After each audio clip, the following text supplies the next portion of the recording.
we go. Trading right hands. Oh, man. Big punches in there. Officials trying to get them apart. They're clobbering each other out there. Bill Grove and Jerry Cattell. Man with haymakers, and they were connecting. Well, that's the end of the first half. Boy, that second half's going to be a dilly. That's the end of the first half with the score. The Chiefs 19 and the Jolters 20. They're wearing matching his and hers outfits. She and her husband, Mike Gammon.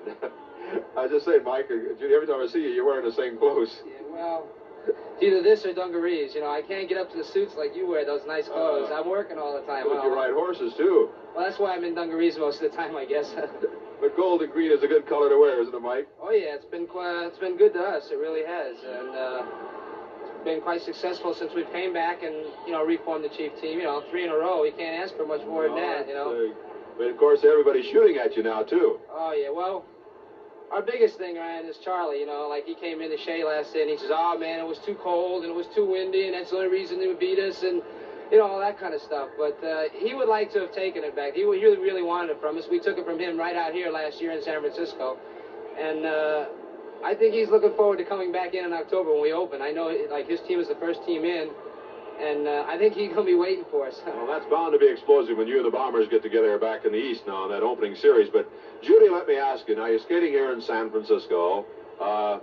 It's not a home crowd, yet they're not against you, but they're a little quiet compared. If you're home, they'd be up and raising the roof. If you're on the road, say you're in Chicago against the Pioneers, man, they'd be knocking you down, the crowd. But so with a crowd reaction like this, sort of uncertain, does it affect your skating? Yeah, I think it does. It doesn't get you up like a home team crowd, like when we're skating right in New York.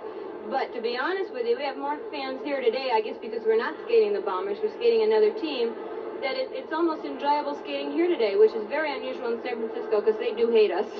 Yeah, I know. They're sort of behind you, but they're not like your own fans would be. I assume, you know, you're the type of club, Mike. You're not a big physical team. You're just a talented club, where this Jolter club, they're physical.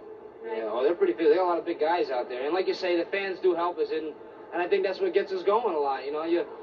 And then they're pushing a lot of weight on that team. You know, they got Jerry Cattell, man, Cal Stevens, and they got this other big tall guy, new guy, man, and he don't skate like a new guy. The guy can skate. He's you know, you figure a new guy going to come out here stumble around, but he's doing a pretty good job, you know. The roster say, well, this guy can't be too good, Charlie Gibson or something, you know. See if you slub him off a little bit, you look down and stuff, but their rookies are pretty good. You know, they're making you think twice a few times. I know that one little boy got to jump on me tonight, kind of made me look like a fool, but that's because I really wasn't paying attention, you know. And it happens, you know. It's like scouting a team, and you come in a couple of unknown, and you have to figure in this game that if a man is a beginner or a girl is a beginner, they're not going to be too sharp for the first year or two. Isn't that correct? That's true. You kind of take advantage of it, really. It's well, like I say, he kind of made a fool out of me, so I guess he's doing pretty good, you know. That's going to work in the last half. Huh? I keep an eye on him, that's for sure. I just won't let him have as much leeway, you know.